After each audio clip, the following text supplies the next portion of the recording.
opera singers do for their voice. Today, my name is Dan, maybe you know that, of our famous Krispy Kreme restaurant store. You can't build signs like that in city limits anymore, as you can imagine. In our town, break code. The grandfathered in Krispy Kreme and a Firestone to break all, violate all zoning ordinances because they big brushes. The painting is going to be largely rare, so that's quite a complementary. I'll go ahead and start with the easy part, which is green. Up here, the sign has a lot of red in it.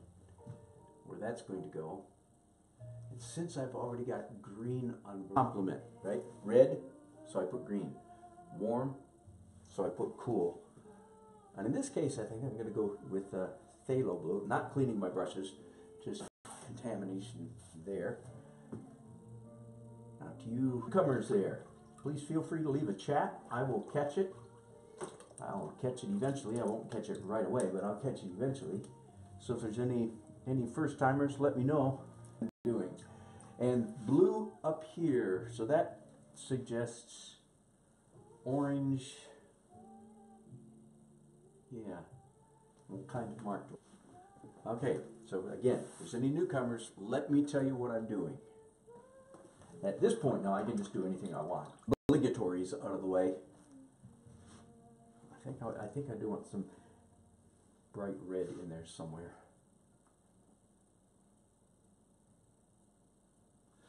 I just don't know anybody else that paints in this.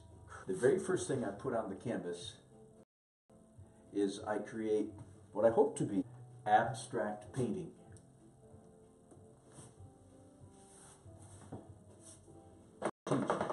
One of the reasons it's one of my favorite topics is because I think so much for what past culture, much of what you see is so bad.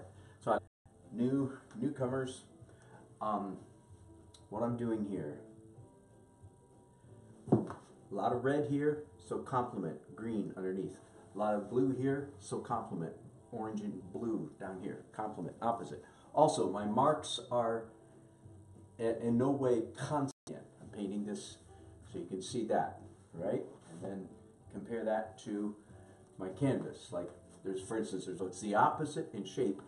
So here's the criteria for this wild and crazy abstract painting. Number one, I want it to be beautiful of the image. That's it, basically. Opposite and complement in color. That's hard to explain. The easiest way it's easy to explain when the painting is here, where bits of this show through in the final painting and make it looks cool. Okay, several comments already. Thanks. David Mercer.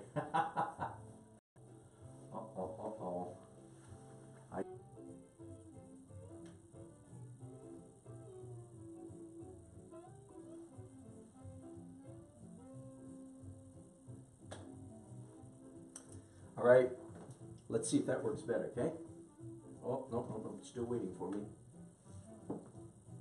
Okay, let's see if I changed my internet settings. Let's see if that works any better. Okay, so now back to the business of drawing this building.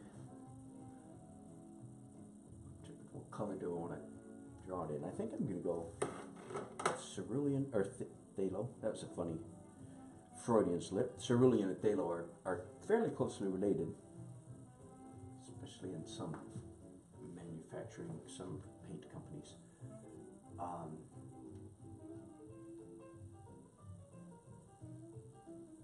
Starting with that great big telephone pole, power line pole right in the middle. Just because a power line is there, of course, or just because a telephone pole, so to speak, as we typically call it, just because it's there, of course, doesn't mean that I need to put it in the painting. Not at all.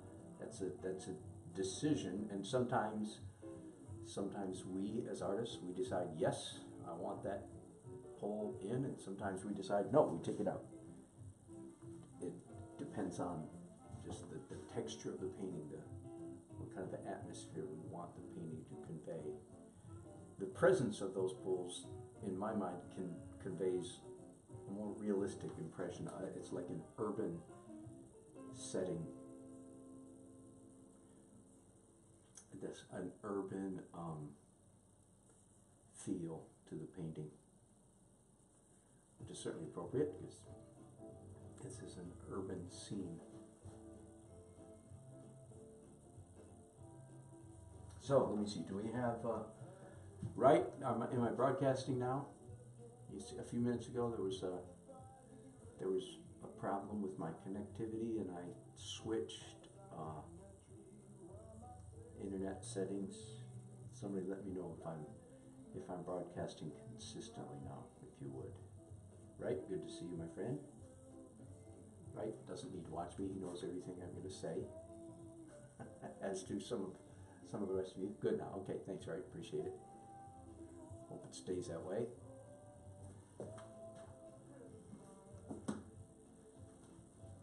Doing some pretty careful drawing at the moment. I like to get my first drawing accurate as possible, and what I'm going to say next is even more important, but I don't trust it, right? That's just because you put down a drawing, as I like to say, you don't die on that hill. You don't plant your flag and say, I've made my marks and I'm standing on it. No. You, like right now, I'm already making changes to several of these marks. Then the question could be from a student, well, what do you do with the mistakes? Let me zoom in here just for a second. So, and I don't assume that these are still correct. These go up a little higher, so my second mark is there. The question might be, what do I do with them right there? Okay, now I'm getting a notice now that my internet is slow. That distresses me a great deal. Believe it or not, we paid for the best internet money could buy, we thought, for upload speed several months ago for the exact purpose so that I could broadcast without interruption. We actually took what we thought was adequate steps. And I will continue to modify the drawing throughout the entire broadcast process. Thanks, guys, for letting me know that the broadcast is good. I hope it stays that way. I'm getting a little bit of chirping and chatter in my monitor, so I hope that doesn't mean we're going bad again.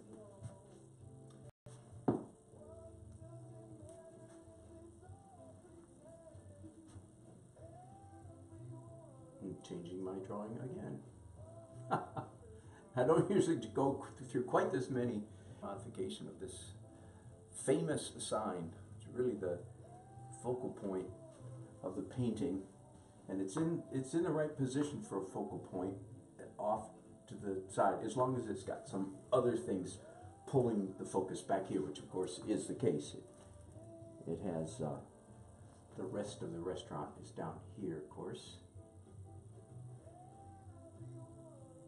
Yeah, Nancy, I see that. Still losing me. Oh, come on. I'm going to call up AT&T again to complain. Say, come on, we paid you guys what I thought was good money for fast upload speed. You don't seem to be delivering.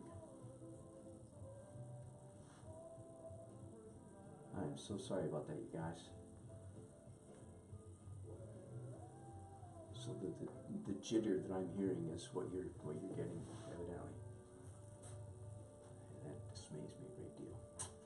I think I'll keep broadcasting, and if I can make an adjustment during our next break, I will do so. Very distinctive building. Yeah, still losing me. Yeah, I can hear that.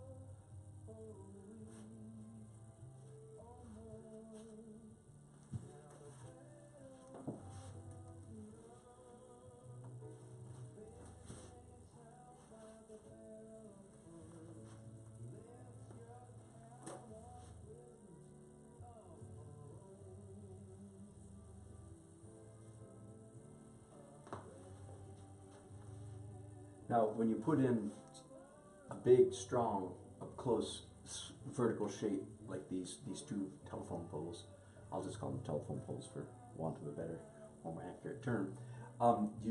Most of the time, you do want to be careful that those are not perfectly vertical or parallel to the side of the canvas. So this one leans this way and this one leans that way. In the photograph, they actually both lean a little bit to the left. I like that here. But I think I like this one to the right. Anyway, the point being, generally speaking, you don't want to run a major line parallel to the edge of your canvas, because it's redundant, it's unnecessary, doesn't do anything for your composition, so to speak, if it's parallel to the edge of the canvas.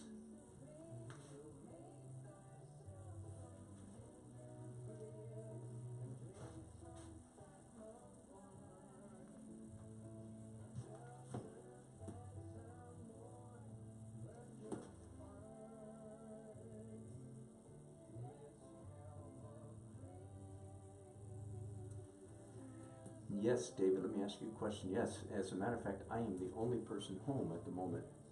So I'm the only one using the internet, which you would normally think would leave me free and clear, wouldn't you? Wouldn't you? My English major mom, she wasn't an English major, she just was, and still is, really good at language, so she would never let us get away with, wouldn't you? Wouldn't you? You would think that being the only one home, I would have good internet connectivity, wouldn't you?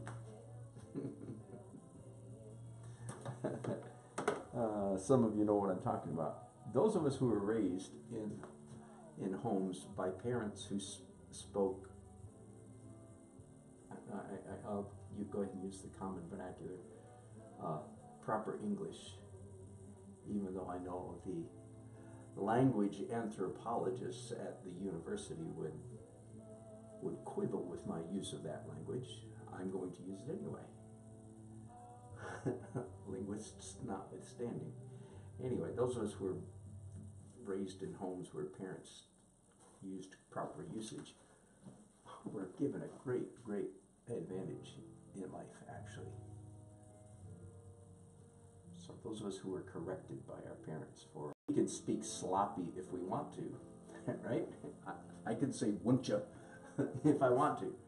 But if I want to sound a little more intelligent, at least I know enough to say, ain't no fault of my own.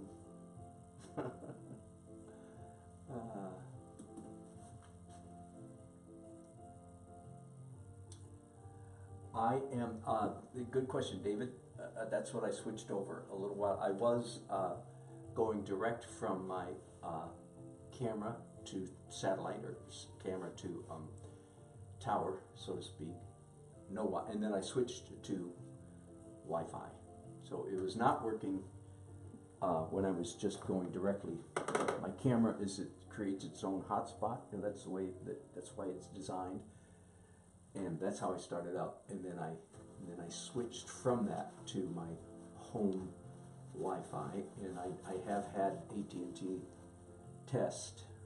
In fact, they taught me. Everybody already knows this, but they taught me how to do a speed test, so I know which line is fastest for uploading here at the house. So again, sorry about that, you guys. Again, maybe if we take another break, I'll fiddle some more, see if I can do anything about it.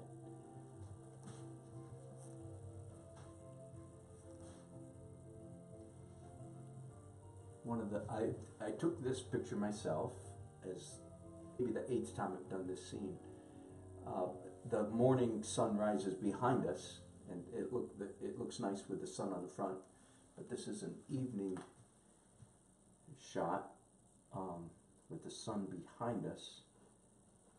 And one of the weaknesses of this photograph is that there aren't many cars parked in front of the store. So I have to make up my own cars, which shouldn't be too hard. And Also, there are no people walking in this photograph, and I would like to have some figures, some people walking. We don't want to show an empty restaurant, do we? We want to show a busy one.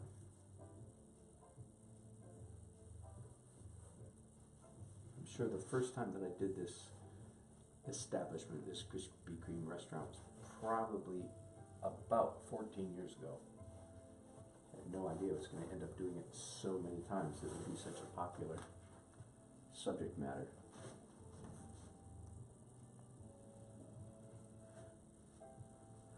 I think I still, as an artist, I need to learn that lesson continually to try to remember to paint things that people want to see. Paint things that people want to see. There you go, Mom. I said it right that time. Paint things that people want to look at. My wife reminds me continually that people like water. People, like seascapes, boats, and so on. And the artist side of me goes, yeah, but I've done that before. I've already done that. I've done that so many times. So there you go. That's why I'm an artist, not a businessman, right? But I can be persuaded, obviously, because this is at least the 8th time I've done this scene. So you can twist my arm, especially with some money. Twist my arm with cash, and I'll be glad to paint whatever you want.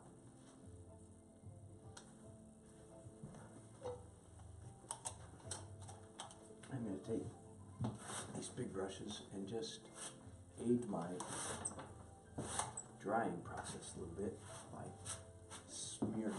spreading out the parts of the painting that aren't quite dry yet, so they'll dry more quickly.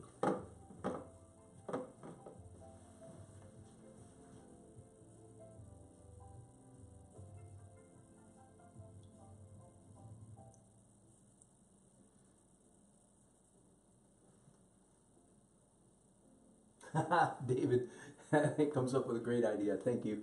Yeah, I did this painting. In fact, I have an image of it on my laptop behind me, but my laptop is plugged in and playing music in my studio, so I'm not going to pick it up. But I did, as David mentions, I did this painting just 2 weeks ago or so.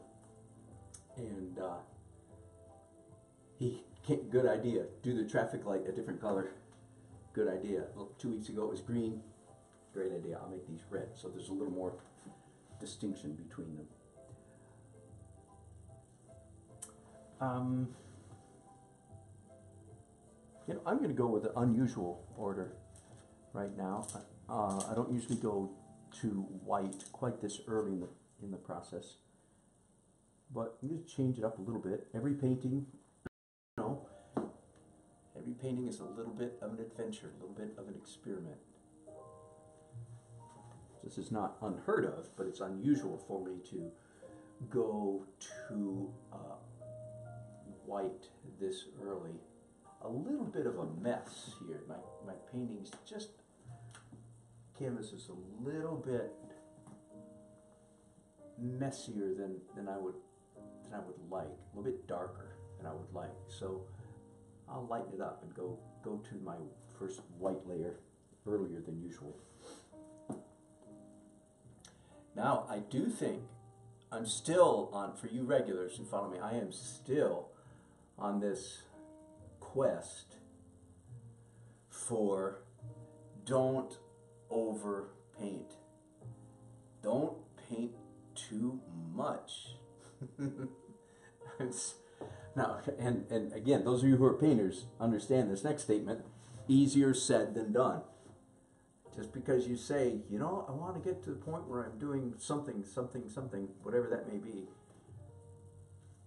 just because you say that doesn't mean it's easy to accomplish. And that's what I'm finding. So I'm finding it hard, difficult to not paint too much. But I do think it is my white layers, this layer right here. So I'm glad I'm reminding myself of this. This is one of the layers where I tend to paint too much and cover up too much. So I'm going to try not to do that, okay? But I think it's okay for me to block in some of the D-O-U-G-H-N-U-T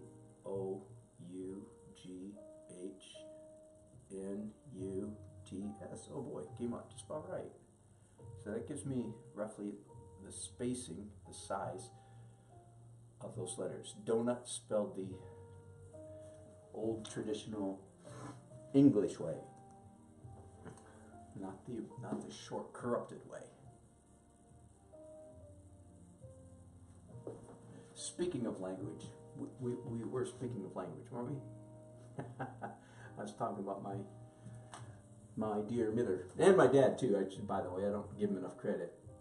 He's gone. Mom's still with us. She's 93. She's still sharp as a tack. It's a great blessing. And they were both quite bright people. Very, very blessed. 6 kids in my family. I have 5 siblings. And so I was talking about they're using good English.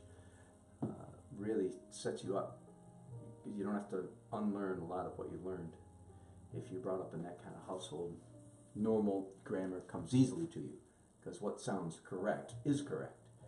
I had a friend one time who said that he grew up in the country of eastern North Carolina and he determined to break out of his little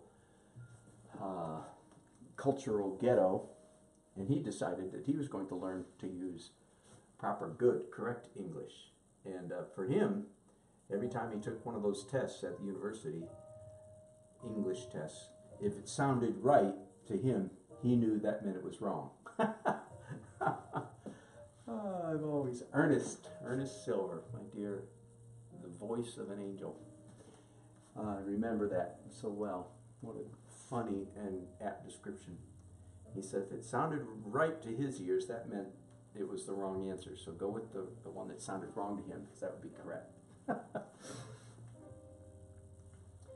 But I was going to say that English, I'm by no means an expert, but I am a little bit of a hobbyist somewhere in, probably evidently sometime when I was feeling a lot of something. Spa. Years ago, I described myself as an amateur philologist. I hardly know what the word philology means, except that I'm also a fan of J.R.R. Tolkien, as are many of you. That doesn't put me in a rare camp at all. He's the author of Lord of the Rings, for those of you who don't know. And he actually, that was his area of expertise at Oxford University, was philology. And it means, as it sounds, philo, love of language.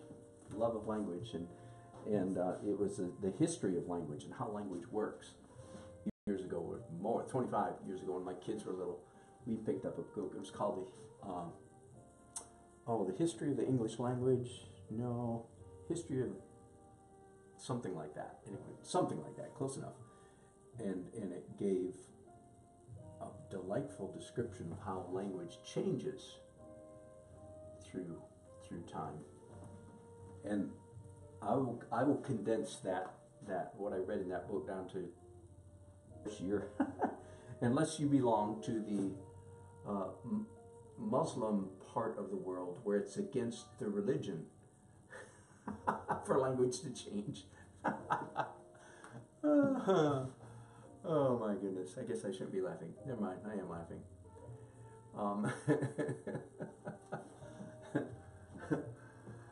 Anyway, language changes in 2 ways. You ready for this? Language changes from smart people making up new words and making changes on purpose, and language changes because of, forgive me, dumb people making mistakes. Those are the 2 ways language changes. It changes from smart people making up new words on purpose or new rules on purpose, and it changes from dumb people, and forgive me, I'm being way over, whatever, I'm being downright rude, aren't I? I know, but that's pretty funny. And that seems funny to me anyway. So the goal for each of us, in my humble opinion, our goal should be to be in the former category, not the latter. It's okay if you're making up new words and new usage on purpose. You don't want to be one of the people that is making mistakes accidentally. I've got a classic one for you. Okay, I'm going to show you my church roots are coming out here, but here's a classic. This is a classic example of, if you will, dumb people making mistakes and making up new words that don't exist. But if enough people do it long enough, here's the thing: language is absolutely infuriatingly democratic. Words come to mean what they mean, no matter what the dictionary or what the rules or what the professors say. Rules, and that is what a philologist knows very well. Language has a life of its own. You can't control it. Well, in the King James translation of the Bible, which was dominant for centuries, it was translated in 1611, and that's the Bible that has all the these and thous, that kind of stuff in it, right?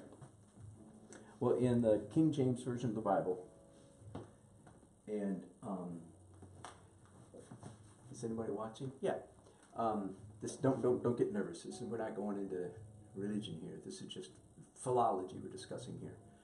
In the second chapter of Genesis, the Bible says, God says in the Bible, it says, God said, I shall, or we will make an help meet for him. Okay, they're talking about God in the plural. Is talking about making a woman for Eve, for Adam. Adam's there all by himself. He says, not good for the man to be alone. Some of you know that story. And so in the King James, which is English from the 17th century, 1611, the word meet, M-E-E-T, means suitable, appropriate, fitting. So in that verse it says, we will make an help. It's, again, even the rules of, like today we would say a help, but in 1611 it was an help. We will make an help meet, appropriate, fitting, appropriate for Adam. We're going to make a woman that fits the man. That's what the text said.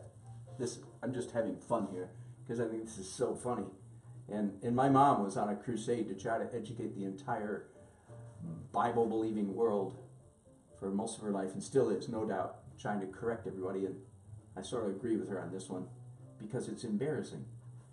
So, because people in our generation, the last couple of generations, don't know what the word meet means, that it means appropriate, fitting, you can hear that, meet, right? You can hear meet, it, like the two things meet together, they fit together. So you can hear the etymology in that phrase. I'm done with what, let me stop with philology and rinse out my brushes. So a lot of people mistakenly think that verse is saying, I'm going to make a helpmeet for him. A helpmeet. And most of you, especially if you grew up anywhere near the Bible Belt or near any traditional Christians, or if you've been to a traditional Christian wedding, the preacher will quote that verse. It said, God made a helpmeet. A helpmeet. Now, there's no such thing as a helpmeet. Are you with me? I don't know why I went on this detour, just because I got to talk about something while I'm painting. There's no such thing as a helpmeet. There's Old English, a help that fits, a help that's appropriate, a help that is meet for, in this case, Adam. So it's a help, fitting. Meet is an adjective, right? And a help, appropriate for Adam. But people don't know that, so they started saying, help me, help me, help me. Well, guess what? All these, who knows how many generations later, you look up in the dictionary, help me, and it'll say, a partner, a wife. So the word has come to mean what all the dumb people accidentally, and forgive me, I know I'm being horribly elitist to call people dumb. If you tell anybody that I said all this stuff, I will deny everything. I say, no, I never call people dumb. I never. I will deny it. I'm denying it right now.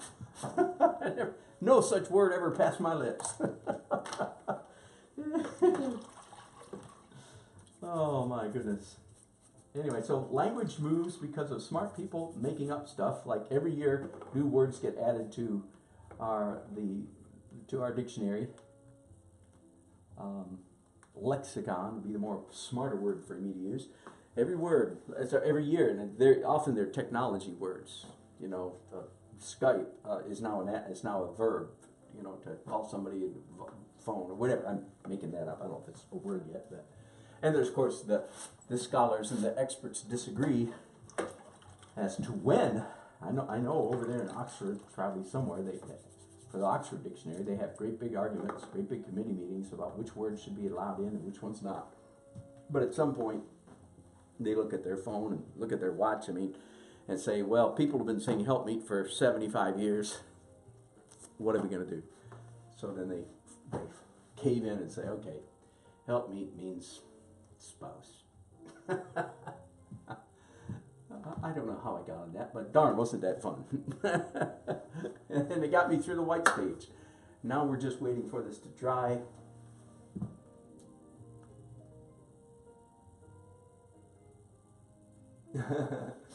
David, am I going to make a winter scene? No, I'm not, but that's a great idea.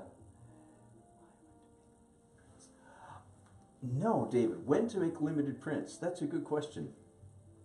David, who is one of my, no doubt right now, my most faithful watcher. Thank you, David. It's because he's up in the frozen tundra, north of Quebec, north of Ottawa. There's nothing north of Ottawa. I'm kidding. I've been to Ottawa. There was nothing north of there. Except David, who has a landscape business. Cutting down pine trees and planting new pine trees, I would think, David. Again, I'm playing with you. I'm kidding. Anyway, when to make prints? That's a good question. I'm waiting for this to dry a little bit. Let's see how it is. Not bad, I'm very close.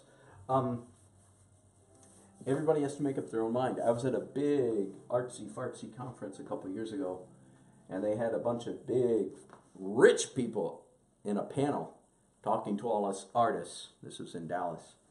And the rich people were giving us their opinion about when to make prints. I disagreed with them quite vehemently. First of all, I didn't take really well to a bunch of rich people telling me what I should or shouldn't do to make money.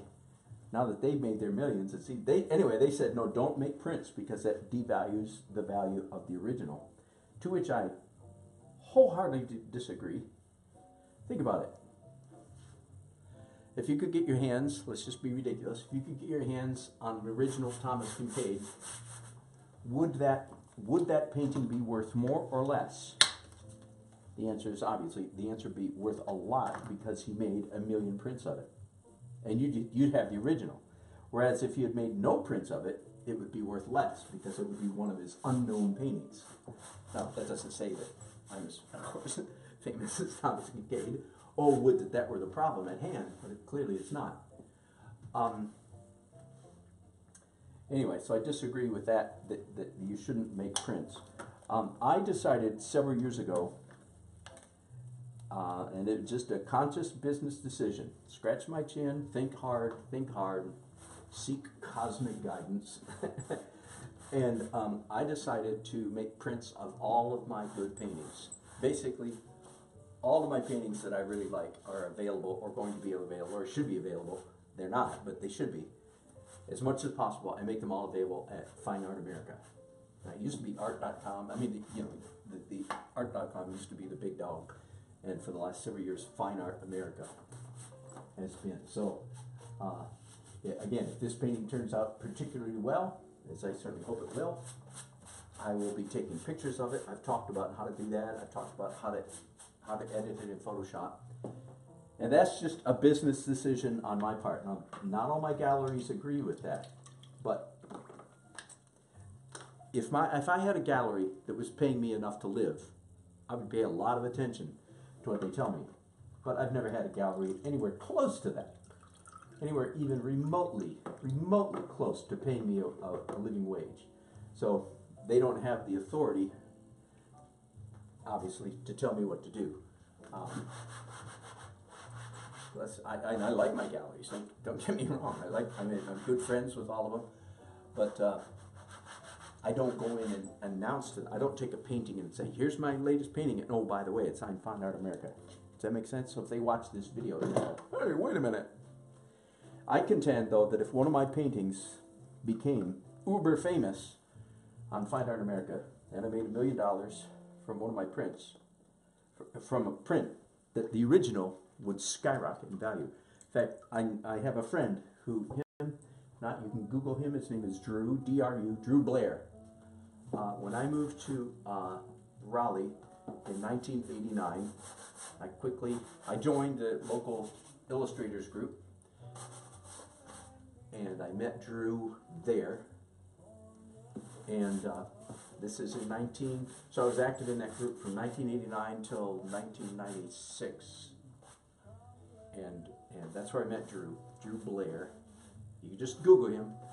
And he was, at the time, and still is, probably the best, this is remarkable, he was the best airbrush illustrator in the world. And he's probably still that. There might be some guy in Japan that compares himself to Drew Blair, says, I'm better than Drew Blair. But you hear the pattern? They all compare themselves to him because he's the standard. Anyway, so Drew Blair, you can Google him just for fun. It's phenomenal, phenomenal. I very much enjoyed our, I had the outrageous privilege of going to his studio with some of his paintings. That's overstated the case slightly.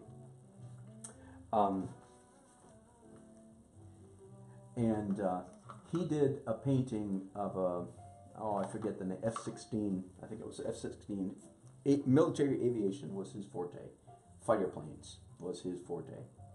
And he did one painting of an F-16 flying over a lake. Mountains in the background, the plane had come down, was flying low over a lake, and then taking up. The water behind the plane was up. And I think, what's it called? Something Thunder. Drew Blair, F-16, and you can see it to this day. And he was selling, clays hadn't been invented yet, so he was selling offset prints, traditional 4-color printing process of that for $49.95 a piece or something. And he told me that he sold 16,000 copies of that print. In fact, many years ago, but years after that, my family were in,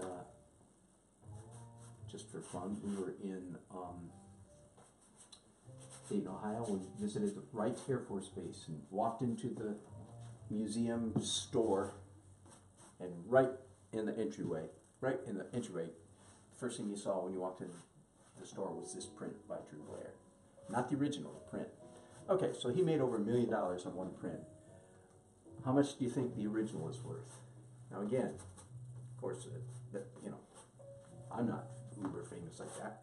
Anyway, but I think that's a fair story to be reminded of. He's never sold the originals. He doesn't sell his originals. He just sells prints. Oh, I wish I had that problem. But that's his journey is his journey, mine's mine. I'm not complaining. It was delightful to meet him way back then. My point being, his reproducing did not diminish the value of his originals. Quite the opposite. His original would probably cost $1 million if you tried to buy it from him. And so that's good enough for him, good enough for me.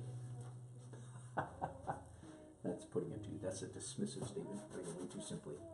Anyway, so any print, any canvas, myself, any painting that I like. I have over 300 paintings. Now about 75 of those are abstracts, and several are cartoons and illustrations of various sorts. You can go to Fine Art America, Dan Nelson. There are two Dan Nelsons. Let me go ahead and tell you. The other Dan Nelson lives in Arizona or New Mexico, and he specializes in male nude photography. So that's not me, just in case you wonder. That's a different Dan Nelson. Okay, let me see if there's any comments. Tomcat, is that it, right? Thank you, man. It's ITSV65 on it. Thank you, right? Appreciate that.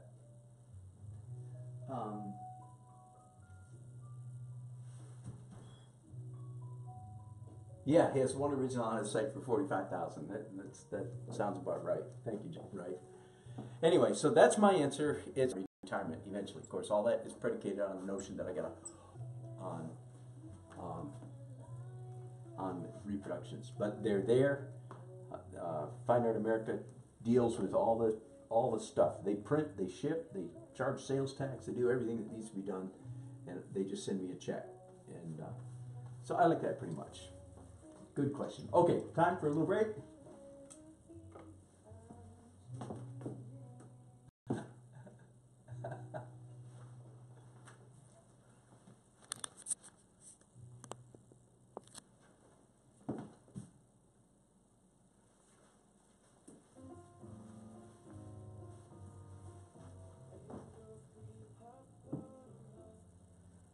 All right, are we back? We might be. My monitor said we stopped broadcasting. But this is a good time for a break. When I come back in just a few minutes, I'm going to be doing my next layer of white. And we're moving along quite nicely here. Thanks for watching. Little break. Thanks. When the broadcast starts again. Every once in a while, somebody asks, do I put two different colors on my brushes? And the answer is normally yes. And then the other question is, do I use two different brushes? And the answer is brush, but it's seen better days. And I often try to have different kind of brush, different shaped brush in each hand, so that I achieve a higher degree of variety than if I were to have this same kind of brush in each hand. P-E-A-C-E is the name of the street, which is called Peace, which I think is kind of a nice little touch, since that's the name of the street. I will include that.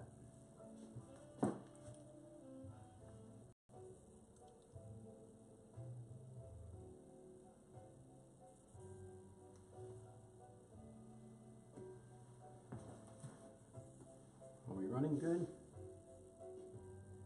No, we're not. We're struggling to get connection. Rats.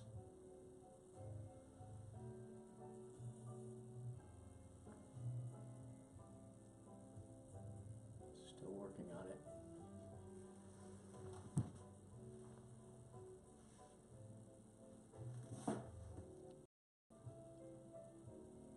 I've talked many times about doing words or letters in paintings. But evidently I haven't talked about it enough because I continue to see people making the mistake of, when they include letters or words in their painting, their brain switches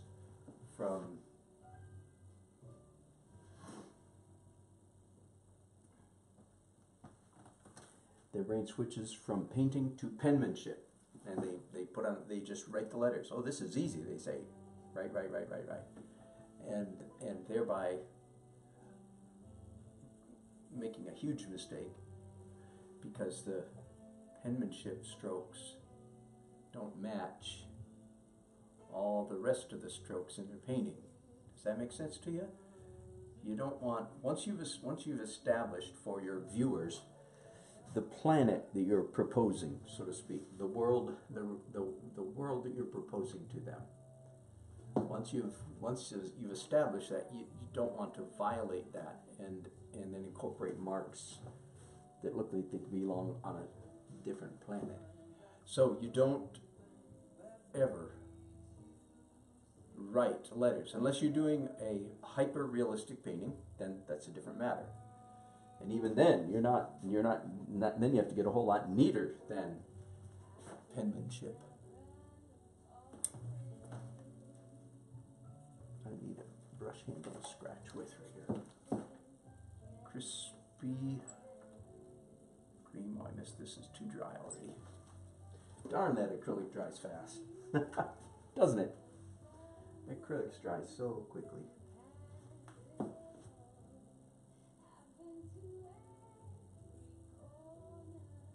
K R I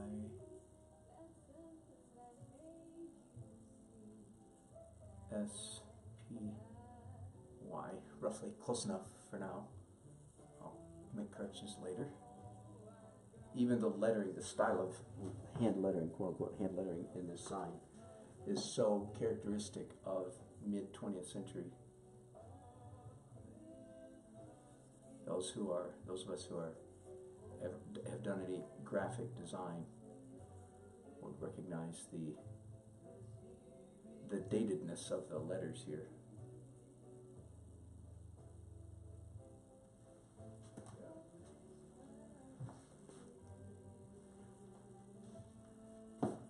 Another way to describe the process of doing letters or lettering or words in the painting is you want to in a process. You don't want to do it all at once. You don't want to do it in one layer. You want to do it complex passage. Letters are complicated, right? Letters and words are pretty complicated, complicated detail. So just as you would render any complicated or complex passage in your painting, you would do it in layers. Same thing with lettering. You do it little by little.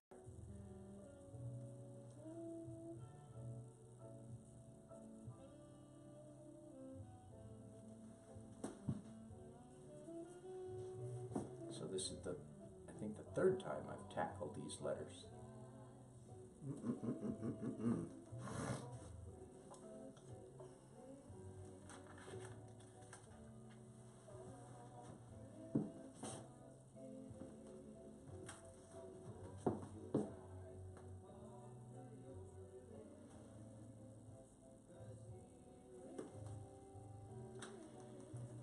We are still having streaming issues, folks, and I am so sorry.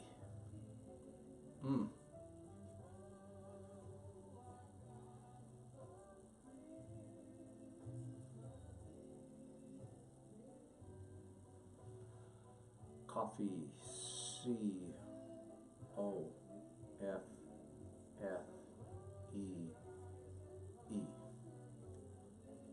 That's one way to do it. Great idea, David. David suggests that especially you newcomers, any questions? Very good point. What in the world I'm doing? Please feel free to send a chat.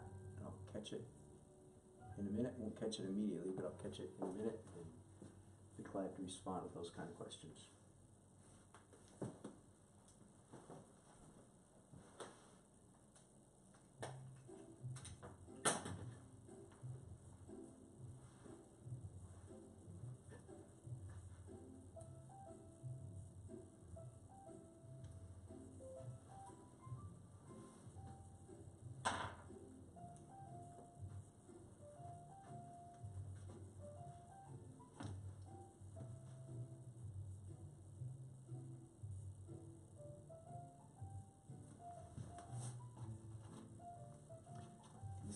Traffic lights are going to be red in this painting. It's going to be a red blast eventually.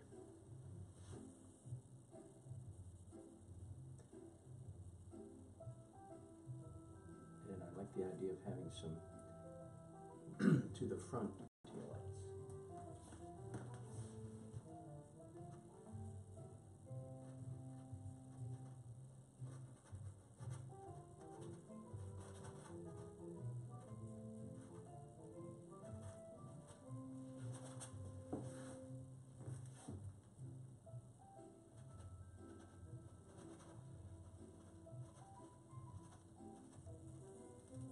Obviously took this photograph at a time of year when the leaves are off the trees, which is kind of appropriate because that's the way it looks right now outside downtown Raleigh.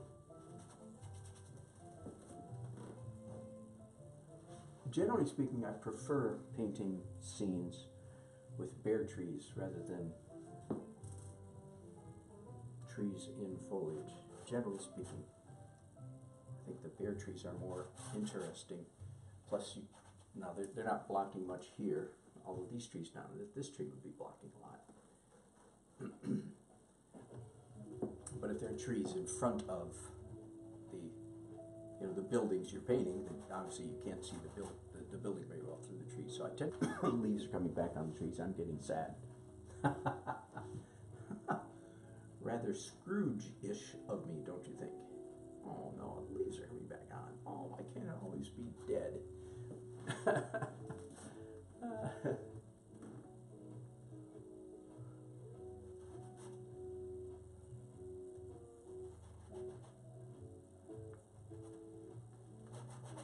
Okay, it just dawned on me, I haven't used any pencils in this painting yet. That's unusual.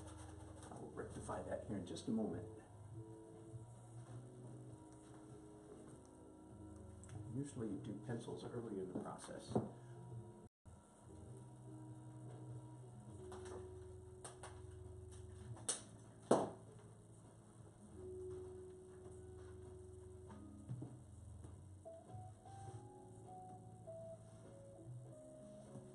There, are we connected? Are we connected? Okay.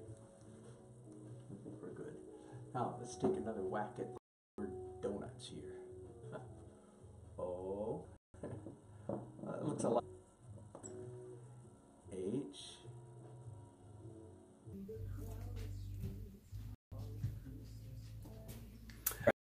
I believe I'm broadcasting again. Sorry, I just switched my broadcast parameters one more time to try to give you guys a better viewing experience. Sorry about the troubles.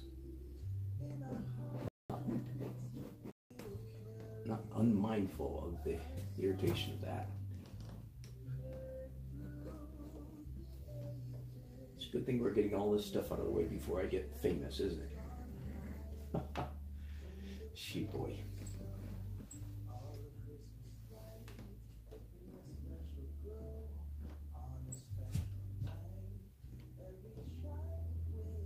Krispy Kreme. So doing my pencil layer a little bit later than normal this time. Normally by this time I've done at least one layer of pencils, sometimes even two. All you regulars know this drill, but if there's any newcomers watching, I'll go ahead and explain. These are Jumbo Jet Black. Can you see that? Jumbo Jet Black, made by Jerry's Artorama. And they're not quite as greasy as a grease pencil, but slightly greasier than a Conte crayon for you old art students. It's very, yes, it's very unconventional to use pencils in an oil painting. By no means unique. I have discovered several other people that do it or do something very similar, but it's unconventional. So if you think, wait a minute, you're not supposed to use, if you're thinking that way, you're exactly correct. Yeah, it's unconventional, unusual to use pencils. Okay, so why am I using them? Well, of course, yes, pencils are good for drawing with, to dangle a preposition. They're good for rendering things. I find them especially helpful when I'm trying to capture figures and faces. It's very strange to me because it seems to me, as an experienced artist, I ought to be just as good at drawing with brushes, which of course give you the option of thick line versus thin, and so forth. I ought to be just as good at drawing with brushes as I am with pencils. But the irony is, I find that there's still something about pencils that make drawing easier. So strange. I don't understand that, but it seems to be true. Anyway, so yes, pencils are helpful for achieving similitude or realism. But that is not the main purpose that I use the pencils. I use the pencils primarily because of the texture they create. I like the contrast between what I call the smooshy paint and the scratchy pencil. I just like how they look together.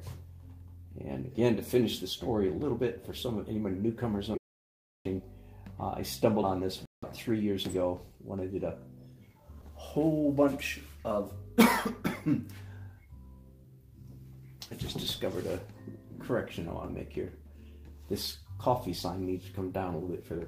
About 3 years ago, I did a whole bunch of abstract paintings. And of course, being abstract, I was more free to experiment, play around with things. So I started using these pencils in my abstract paintings. Like that summer of 2016, I think it was, I did over 200 abstract paintings. I had great fun. Still enjoy doing abstracts. So started using these pencils then and enjoyed it so much. Enjoyed, again, the juxtaposition. Enjoyed how the pencils felt next to paint. And so when I came back to my traditional representational painting, I said, hey, maybe I could use these pencils. Anyway, so and I didn't know if it was just a passing phase, but if it is, it's still passing. It hasn't passed yet, because I still enjoy the feel. I think it's probably a permanent part of my repertoire. In fact, several weeks ago now, I did a portrait of my granddaughter, Lake, and I used pencils quite a bit. That was the first time I'd used pencils in a portrait. And once again, I was quite surprised at how much I liked the feel, the look that created.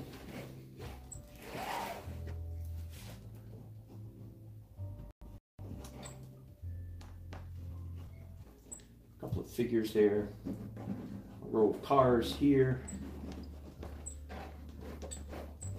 I hope it's obvious to you by the way that I handle the pencils that my first concern is not accuracy or similitude. My first concern is texture. Those marks right there, they have nothing to do with similitude, do they? They're just completely random. Now,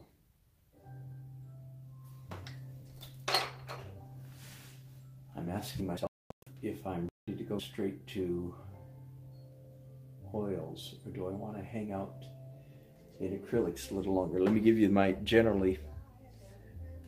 rule of thumb as to when I move. I go to oils when the drawing is mostly finished, check. When the colors are mostly finished, whoops, waiting for us to come back online here. Waiting when the colors are mostly finished and when the values are close.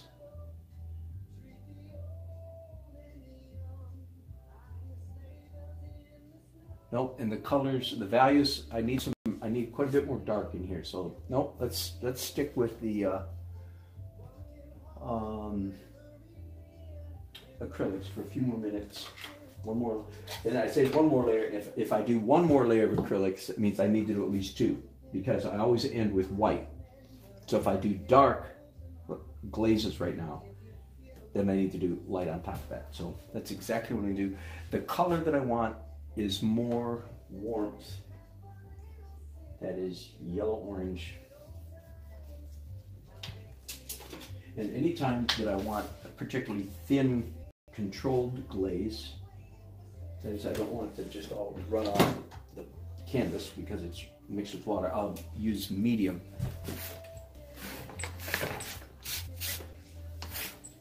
And as you can see, I almost always try to apply my glazes in a very loose, energetic manner, not coloring in the lines. Right? So there's a bunch of warm. And I think I can actually use some blue up in the sky, some darkness. Yeah, the sky's too light right now the way it is. So that's better. And if I do darkness blue down there, then I typically do dark down here at the bottom. So sometimes what I call a clamshell. The top matches the bottom. So that's what I mean by clamshell.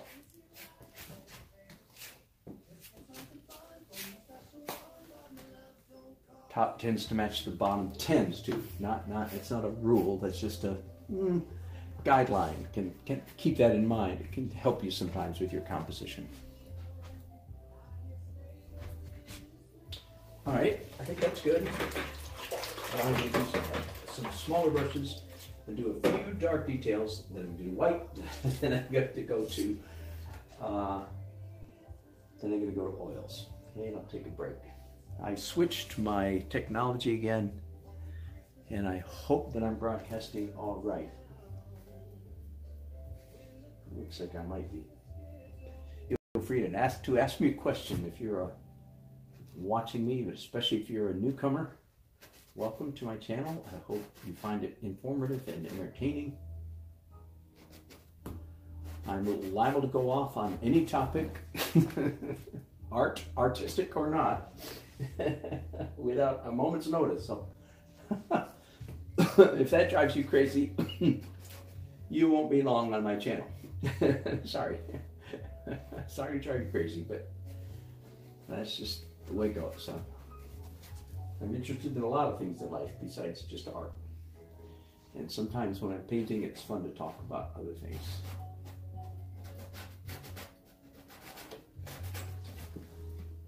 So what I'm doing right now is, as I said, I know I'm finished with the oil when my values are nearly correct. And when I said that, I went, oh, you know what, on my values, I don't have enough darks in place in this painting yet. So I'm doing some darks right now.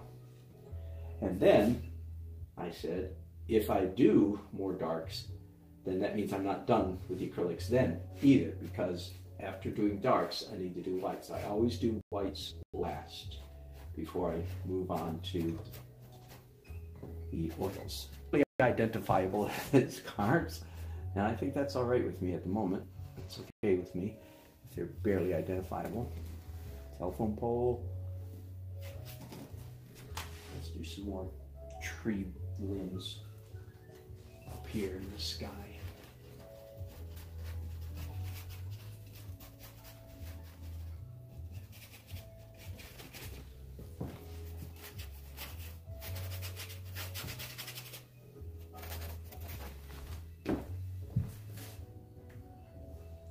Dark windows down here. This is not a window. This is shadow of the eve. Here's some windows right here.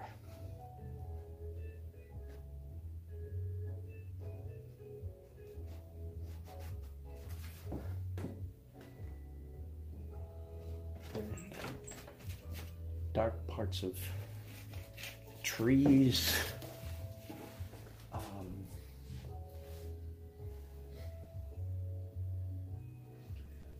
A little bit more accentuated shadows here.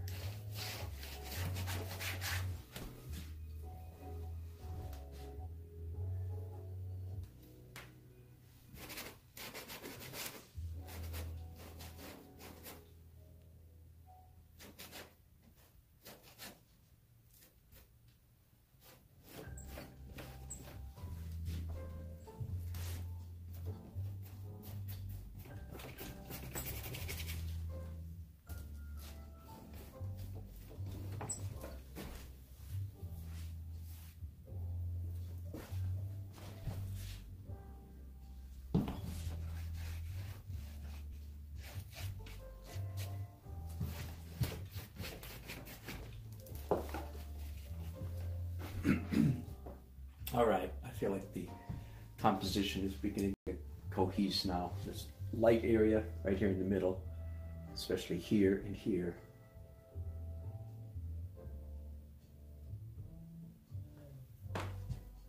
As soon as I say that, I go, in the photograph, this area is quite a bit darker. Let me try that real quickly. Yeah, that works better, okay?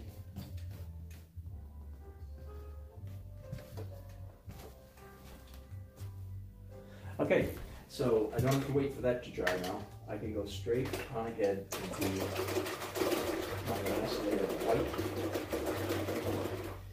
Then we'll take a break, and I'll end this broadcast, and I'll call By the way, DAA, for you, those of you who are visiting, perhaps for the first time, DAA stands for Daily Art Adventure. I forgot to say that at the beginning of this. Daily Art Adventure number 512. I started this series of doing live broadcasts January 1st, almost 2 years ago now. So it's taken me 2 years to get up to 512 live broadcasts. And some of those broadcasts have as many as 8 sections to them. So I have hundreds of broadcasts now on YouTube and a bunch on Facebook. I started out on Facebook and still plan to go back and pick up the Facebook people without dropping the YouTube people. So working on that technology so I can broadcast to a wider audience. And I have a number of plans to begin broadcasting premium content, which will be that big announcement, if you haven't heard this before, which is going to be my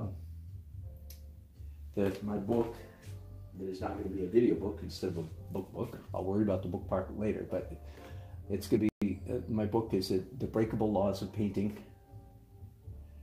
And then Thursday night art class, which I think is going to be very practical, simple, pre-announced topics like how to paint trees. This Thursday, how to paint trees.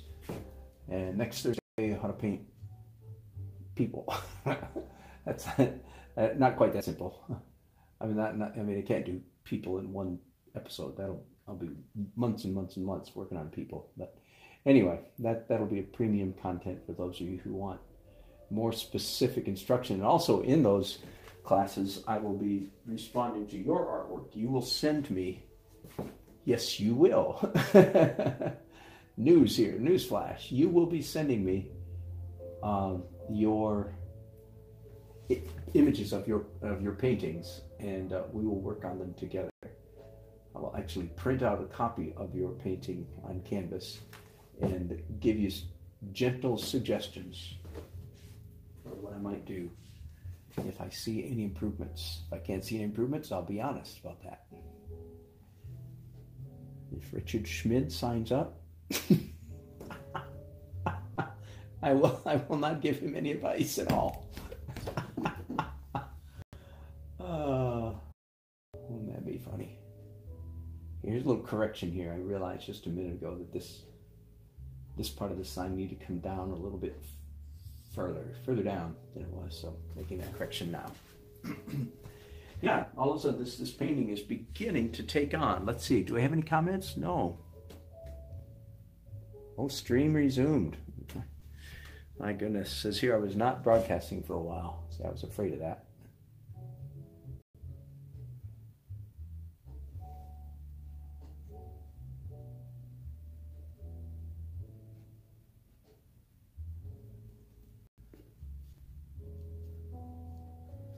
Are we broadcasting now? It says it is, but I'm not getting any chat from you guys, which makes me nervous. Somebody send me a chat. If you're hearing me, say hi, Dan.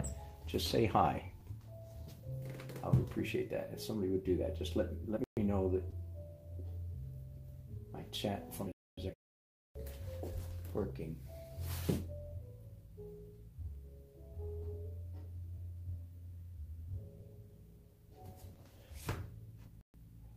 I haven't talked for quite a while. I haven't talked about the dance of painting. Hey there, thank you, Karen. Appreciate that. Thank you, Karen, very much. The dance of painting. Because I'm aware of it as I do this painting, as it begins sort of before what to my wondering eyes should appear.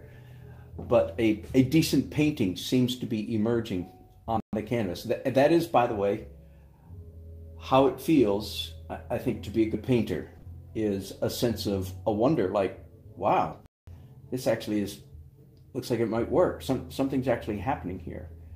I think that's a good painting process.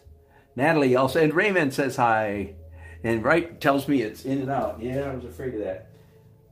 Thank you, Wright, for letting me know. The dance of painting. Let me back up from that a little bit and say,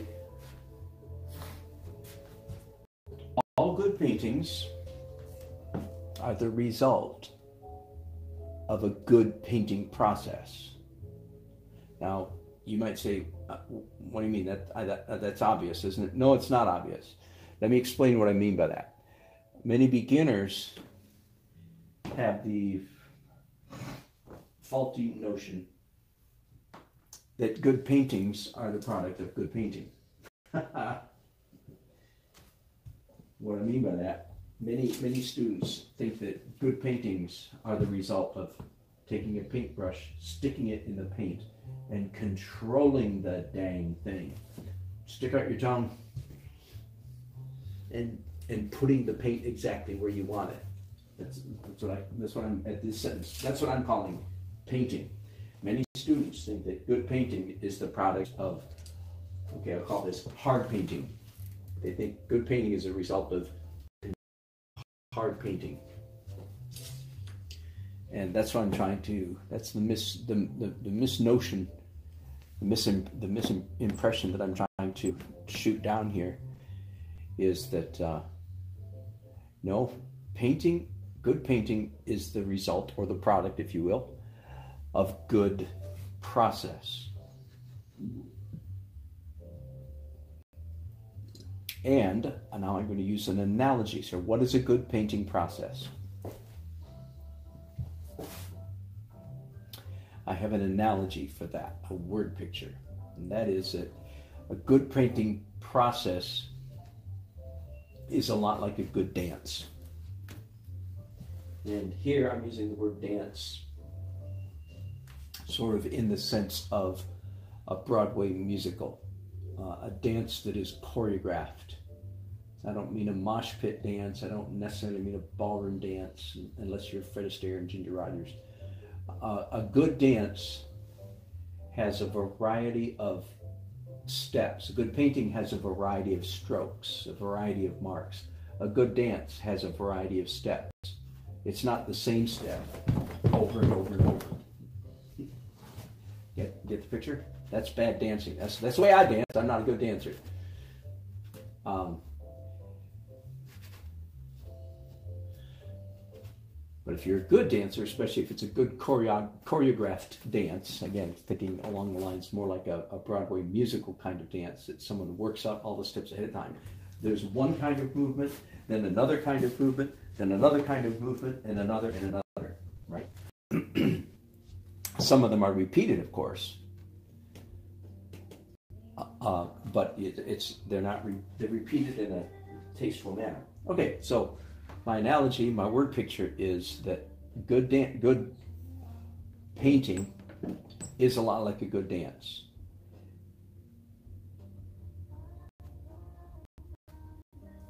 There's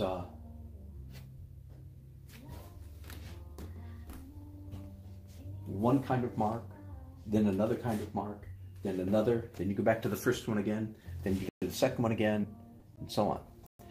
And I can even get more specific than that, which I'm going to do right now. So here are the 6 steps, the 6 marks of a good painting process.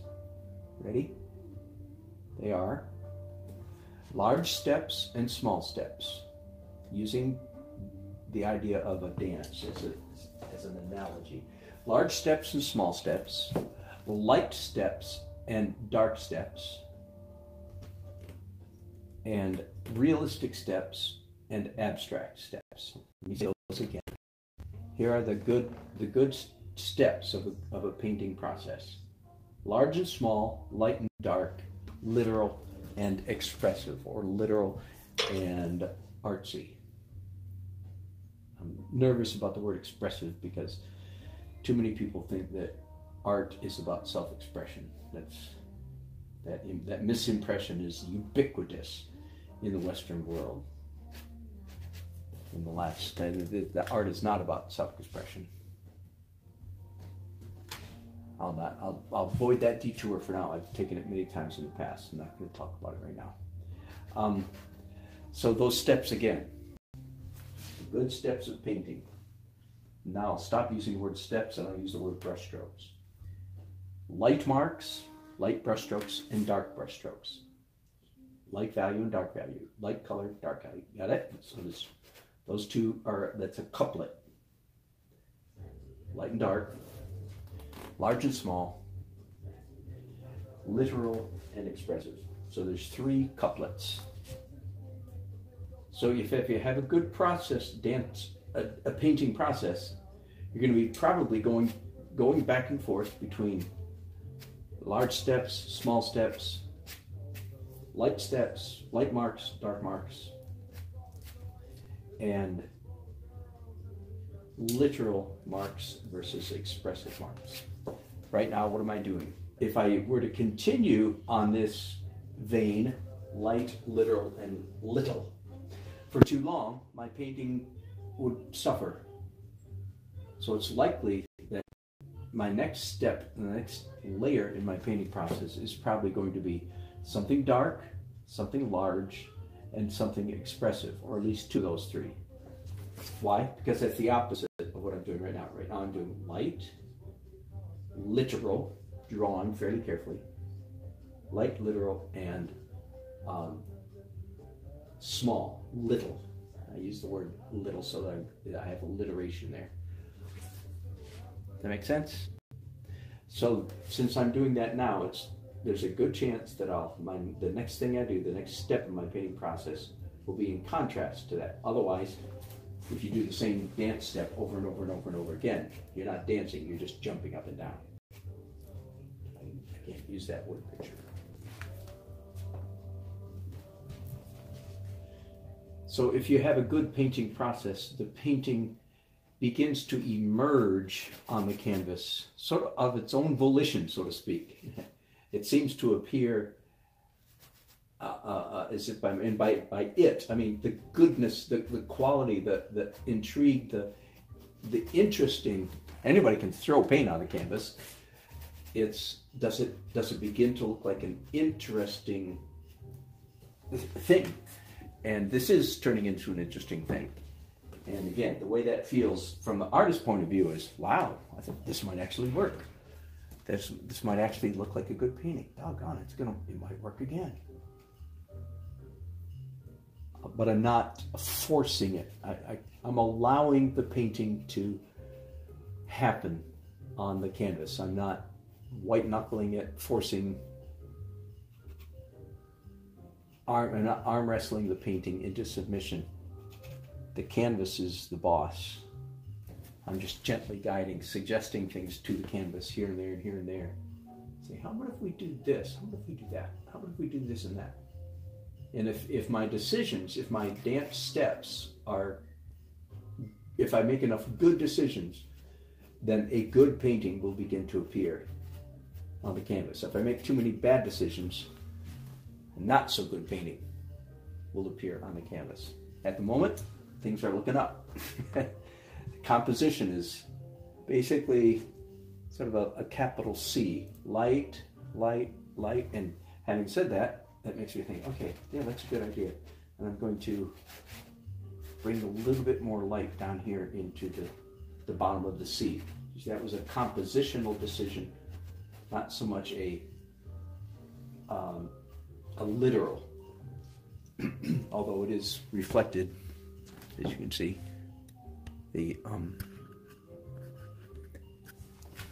This light right here.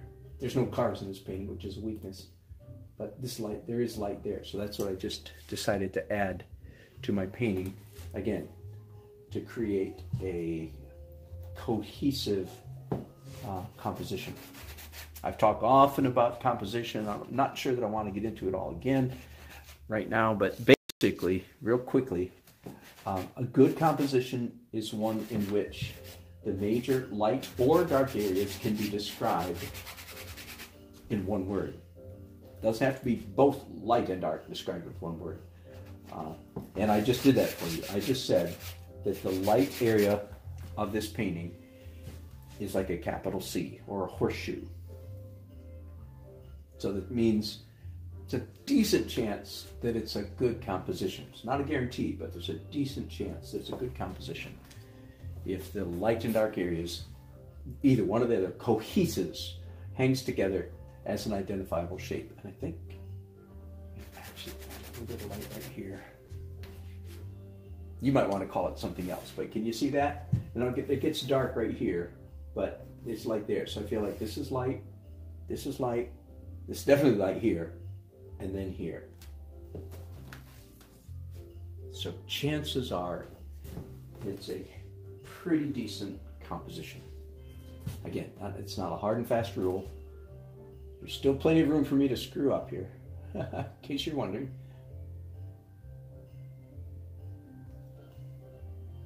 It's the third or fourth or fifth time I've done these letters now. D-O-U-G-H-N-U-T-S.